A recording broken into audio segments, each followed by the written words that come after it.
प्यारे बच्चों, इस वीडियो में 9th क्लास के मैथ सब्जेक्ट के चैप्टर नंबर 13 पृष्ठीय क्षेत्रफल और आयतन स्टार्ट करने जा रहे हैं। ये हमारा इंट्रोडक्शन पार्ट रहेगा। यहाँ पे हम बात कर रहे हैं पृष्ठीय क्षेत्रफल और आयतन की। छोटी क्लासेस से हम पढ़ते आए हैं कि किसी वस्तु द्वारा घेरा गया क्षेत्र उसका क्षेत्रफल कहलाता है। The surface occupied by an object is called its area.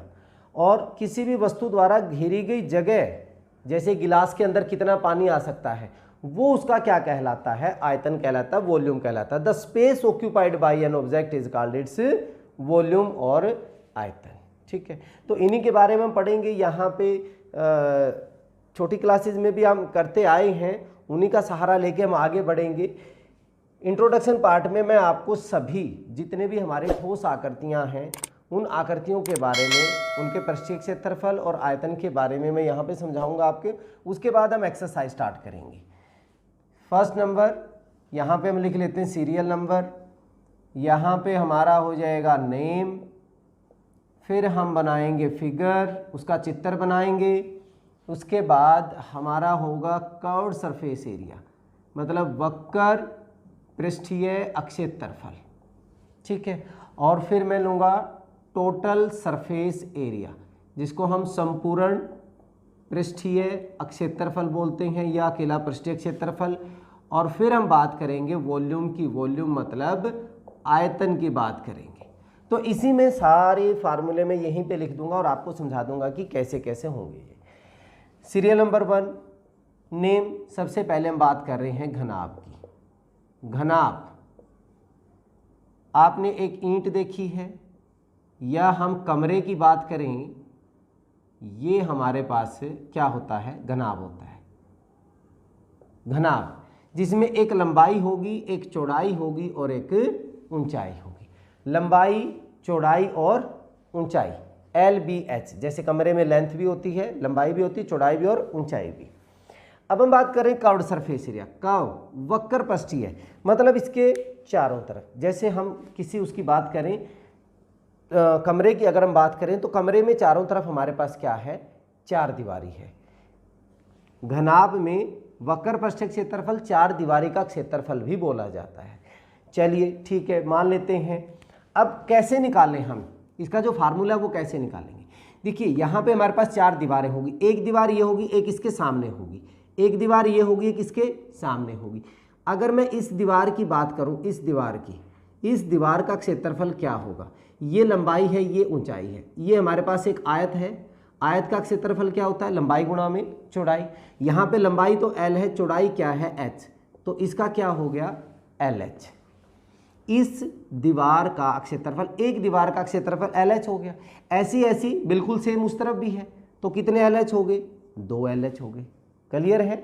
LH plus LH 2 LH। अगर हम बात करें इसमें, ये हमारे पास चौड़ाई है और यहाँ ऊंचाई है, तो ये भी एक क्या बन रही है? आयत बन रही है। इस आयत का क्षेत्रफल क्या होगा? B × H। लेकिन B × H इधर भी है हमारे पास।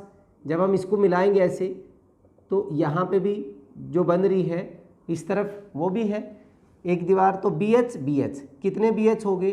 2 BH। और इन सारों का क्षेत्रफल हमने क्या करना है? जोड़ना है। ये हमने जोड़ दिया। अब अगर हम बुक की बात करें तो वहाँ पे आप इससे भी फार्मूले से निकाल सकते हैं, यही फार्मूला है। लेकिन अगर हम कुछ कॉमन लें तो 2 भी कॉमन हो जाएगा और H भी कॉमन होगा। अगर मैं ये 2 कॉमन ले लूँ, H कॉमन ले लूँ, यहाँ पे बचा L प्लस B और गुणा में H। 2 भी कॉमन ले लिया, H भी कॉमन ले लिया। ये मेरा बन गया वक्र पृष्ठीय क्षेत्रफल। इसको हम 4 दीवारी का क्षेत्रफल भी बोलते हैं। 4 दीवारी का क्षेत्रफल अगर हमने निकाला 2 गुणा लंबाई जमा चौड़ाई गुणा में ऊंचाई। ठीक है, क्लियर है? या फिर इसको और कैसे तरीके से मैं आपको बता सकता हूं। नीचे हमारे पास क्या है? नीचे हमारे पास एक आयत है। ये वाली और ये वाली दीवारें हैं इसमें। अगर इस आयत का मुझे पैरामीटर निकालना है, परिमाप निकालना है, ये L, ये B और ये B, तो 2 गुणा L प्लस L 2L हो गया, B प्लस B 2B हो गया, तो 2 गुणा में L प्लस B हो गया। मतलब इस बाउंड्री के ऊपर अगर हम चल रहे हैं तो हमारे पास ये बन रहा है, ये हमारा परिमाप होता है। लेकिन ये परिमाप, इससे ऊपर भी एक लाइन बनेगी, इससे ऊपर भी एक लाइन बनेगी, ऐसे बनती जाएगी। और किस हाइट तक लाइनें बन रही हैं, ये किस हाइट तक आयत बन रही हैं, हाइट है हमारी h, h से क्या कर दो, गुणा कर दो, तो तब भी हमारे पास यही फार्मूला बनेगा। तो बहुत ही आसान सा है, अगर आप भूल भी जाते हैं तो खुद भी ड्राइव कर सकते हैं कैसे याद रखना है। ठीक है, 2 गुणा L प्लस B गुणा में h हो गया। अब हम बात करते हैं संपूर्ण पृष्ठीय क्षेत्रफल, संपूर्ण टोटल सरफेस एरिया। संपूर्ण में क्या होता है, इसमें 4 दीवारी तो होगी, साथ में छत भी होगी और फर्श भी होगा। छत और फर्श का अगर मुझे जोड़ना आ जाए, अब यहाँ पे मेरे पास इस फर्श में L और B है, लंबाई गुणा चौड़ाई, तो हमारे पास क्या हो गया, LB, एक LB नीचे और यहाँ पे भी ऊपर L और B, तो 2 LB। ये सब टोटल कर देंगे, इनमें सिर्फ क्या कॉमन होगा, 2 कॉमन आएगा, 2 लंबाई और चौड़ाई की, चौड़ाई और ऊंचाई की, और ऊंचाई और लंबाई की गुणा, 2 लंबाई गुणा चौड़ाई, चौड़ाई गुणा ऊंचाई, प्लस ऊंचाई गुणा में लंबाई का सबको गुणा करके जोड़ दीजिए। ये हमारा संपूर्ण पृष्ठीय क्षेत्रफल होगा। ठीक है, अगर बुक में कई बार क्वेश्चंस में आ जाता है, ना तो वक्र बोले ना संपूर्ण बोले, अकेला सिर्फ आपको बोल दे इसका पृष्ठीय क्षेत्रफल ज्ञात कीजिए, तो अगर पृष्ठीय क्षेत्रफल अकेला बोला तो उसका हमने संपूर्ण पृष्ठीय क्षेत्रफल निकालना होता है। ठीक है, अब हम बात करते हैं आयतन की। आयतन मैंने बताया था space occupied by an object, मतलब किसी वस्तु द्वारा घेरा गया जगह, स्थान, वो हमारे पास कितना होगा। अगर हम बात कहें, मान लीजिए अगर ये ईंट है, तो इसके अंदर कितना मटेरियल लगा है। अगर ये कमरा है, इसके अंदर हम कितना अनाज रख सकते हैं, वो उसका क्या कहलाता है, आयतन कहलाता है। ठीक है, आयतन कैसे याद रखें भाई, अगर मुझे यहाँ पे नीचे ज़मीन में कुछ डालना होगा तो मुझे कहाँ पे डालना होगा, पहले मैं यहाँ पे डालूंगा। ठीक है, और यहाँ पे ये हमारा एरिया कितना बन रहा है, लंबाई गुणा चौड़ाई। ध्यान दीजिए, इसके अंदर अगर मुझे कुछ चीज़ डालनी है तो वो क्या होगी, लंबाई गुणा चौड़ाई। इस एरिया में डाल रहे हैं हम, पानी डाल रहे हैं या हम इसमें अनाज डाल रहे हैं। अब ये किस हाइट तक जा रहा है, सारे में जैसे जैसे भरते जाएंगे किस हाइट तक भरा हमने, h हाइट तक, तो गुणा में क्या कर दीजिए, h हो गया, लंबाई गुणा चौड़ाई गुणा ऊंचाई। बहुत आसान सा हो गया आपका, लंबाई गुणा चौड़ाई गुणा ऊंचाई आपका क्या हो गया, आयतन हो गया। क्या हो गया, आयतन। बहुत ही आसान सा था। चलिए, अब ये तो था हमारा घनाभ। अब अगर हमें घनाभ के बाद घन की बात आती है, घन वो भी ऐसा ही ऐसा चित्र है। अच्छा, एक चीज़ रहेगी यहाँ पे, अगर आपको आगे कॉम्पिटिटिव एग्जाम्स में भी कहीं जरूरत पड़ जाए, हमें ये कह दें भी इस कमरे में ज़्यादा से ज़्यादा लंबी छड़ कितनी रखी जा सकती है, ज़्यादा से ज़्यादा लंबी छड़, वो लंबी छड़ इस कोने से लेके इस कोने तक हो सकती है, इस कोने से लेके इस कोने तक, इस कोने से लेके इस कोने तक, वो उसका डायगोनल कहलाता है, उसका विकर्ण कहलाता है। तो अगर हम इसमें विकर्ण की बात करेंगे, यहाँ पे लिख देता हूँ छोटा सा, विकर्ण की बात करें तो वो हमेशा L स्क्वायर, लंबाई का स्क्वायर, चौड़ाई का स्क्वायर, ऊंचाई का स्क्वायर और उसका वर्गमूल ले लीजिए, वो उसमें लंबी से लंबी छड़ आ सकती है। ठीक है, एक्स्ट्रा बता दिया मैंने यहाँ पे चीज़। अब हम बात कर रहे हैं घन। घन भी घनाभ का ही रूप है, स्पेशल टाइप, लेकिन इसमें लंबाई चौड़ाई ऊंचाई सारी की सारी क्या होंगी, बराबर होंगी। भाई ये भी हमारे पास लंबाई को भी मान लो मैं a मान लिया, चौड़ाई को भी मैंने a और ऊंचाई को भी मैंने क्या मान लिया, a मान लिया। ठीक है, हम बात कर रहे हैं अब वक्र पृष्ठीय क्षेत्रफल, मतलब 4 दीवारी का। 4 दीवारी, 4 दीवारें हैं, 4 दीवारें हैं, 4 दीवारी, एक दीवार का क्षेत्रफल, ये एक वर्ग बन गया, भुजा गुणा भुजा a स्क्वायर, और इधर भी इधर भी इधर भी 4 होगी, 4 भुजा होगी तो क्या हो गया, 4a स्क्वायर। ये हमारा क्या हो गया, घन का वक्र पृष्ठीय क्षेत्रफल। अब बात करें हम संपूर्ण की, तो संपूर्ण में एक दीवार ऊपर होगी, एक दीवार नीचे, टोटल कितनी होगी, 6 हो गई, तो 6a स्क्वायर।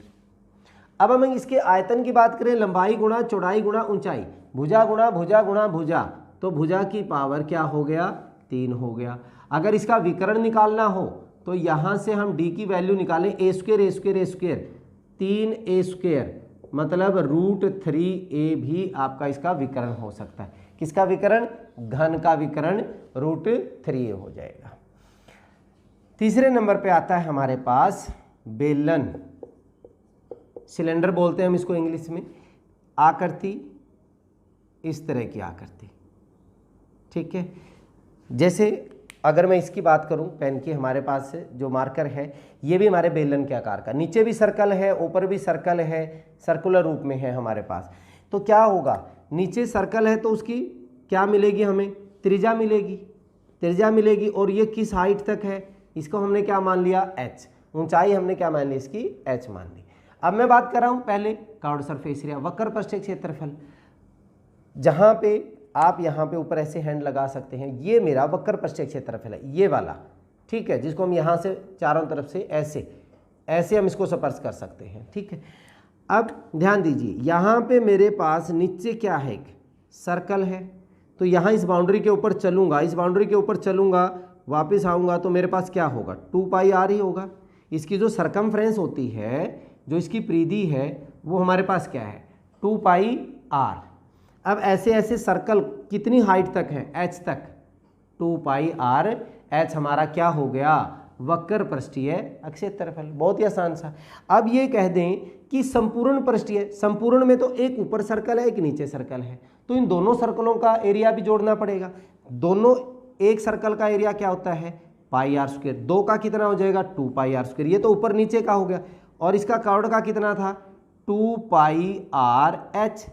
तो इसका मतलब यहाँ पे ऐसे अलग अलग भी रख सकते हो और कुछ कॉमन लेना चाहो कॉमन ले सकते हैं हम। यहाँ पे 2 भी कॉमन हो गया, पाई भी कॉमन हो गया, इन दोनों में से एक r भी कॉमन हो गया। यहाँ पे क्या बचा? r और प्लस का h। ये हमारा टोटल सरफेस एरिया आ जाएगा किसका? एक बेलन का, ठीक है, बेलन का। अब हम बात कर रहे हैं इसके आयतन की। अगर हमें आयतन निकालना है तो इसके अंदर कितनी चीज आ सकती है? एक सर्कल के अंदर कितनी चीज, मतलब उसका एरिया, एरिया कितना? πr²। लेकिन वो किस हाइट तक है? h तक। तो h से गुणा कर दीजिए बस। πr² h आपका क्या हो गया? इसका आयतन हो गया। बहुत आसान है, आसानी से आप किसी का भी ड्राइव कर सकते हैं, मुश्किल नहीं है। इसके बाद चौथे नंबर पे हमारे पास आता है शंकु। शंकु ये इसी में से कटा हुआ पार्ट है, ये देखिए, ये हमारा है शंकु। जैसे हम एक जोकर की कैप कह सकते हैं, आइसक्रीम कोन कह सकते हैं। यहाँ पे नीचे तो सर्कल होगा ऐसे स्लैंट हाइट में, स्लैंट हाइट मतलब तिरछी ऊंचाई बोलते हैं इसको। ये तिरछी ऊंचाई l, इसकी हाइट जो होगी ऊंचाई होगी h, और इसका रेडियस हमने, इसका सर्कल का रेडियस हमने क्या ले लिया? r। इसका जो कर्व्ड सरफेस एरिया है वो होता है πrl, क्योंकि बाहर यहीं पे हम स्पर्श कर सकते हैं, πrl। ये हमारा कर्व्ड सरफेस एरिया है। अगर हम इसके टोटल सरफेस एरिया की बात करें, कर्व्ड सरफेस एरिया तो ये हो गया, साथ में नीचे क्या है? सर्कल है। सर्कल, सर्कल का एरिया πr², और कर्व्ड सरफेस एरिया πrl। दोनों में क्या कॉमन हो गया? पाई भी कॉमन हो गया, एक r भी कॉमन हो गया, यहाँ पे r बचा और यहाँ पे l, πr r plus l हो गया। अब इसका जो आयतन होता है ये इसका 1/3 होता है, तो 1/3 उसी में से कटा हुआ है, ये πr² h हो गया। ये इसका वॉल्यूम हो गया भाई, आयतन हो गया। इसके बाद जो आपकी बुक में है उसमें दिया हुआ है 5वें नंबर पे, वो है गोला। गोला, बहुत सारे बच्चे इसको सर्कल ले लेते हैं, नहीं, गोला ऐसे होगा जैसे एक बॉल की तरह है, ठीक है। तो ये इसमें सिर्फ हमारे पास क्या होगा? त्रिज्या होगी r। इसका अगर हम कर्व्ड सरफेस एरिया और टोटल सरफेस एरिया, कर्व में ही है, चारों तरफ कर्व में ही है, ये दोनों सेम होंगे। ये होता है चारों तरफ सर्कल हैं, दिस इज 4πr², 4πr²। इनका टोटल सरफेस एरिया और कर्व्ड सरफेस एरिया दोनों का क्या होता है? 4πr²। अब इसके बाद इसके आयतन की बात करें तो 4/3 पाई 4/3 πr³, क्योंकि इसमें हाइट नहीं है, सिर्फ r ही है, ठीक है। 4/3 πr³ इसका आयतन हो जाएगा। एक आ जाता है अर्धगोला, उसी में है अर्धगोला। अर्धगोला जब इसको हम हाफ में काट देते हैं कटोरी की तरह, त्रिज्या हमारे पास वही है कटोरी की तरह, ये हो जाएगा। तो कर्व्ड सरफेस एरिया तो इसका वक्र पृष्ठीय क्षेत्रफल तो 2 पाई आर स्क्वायर हो जाएगा।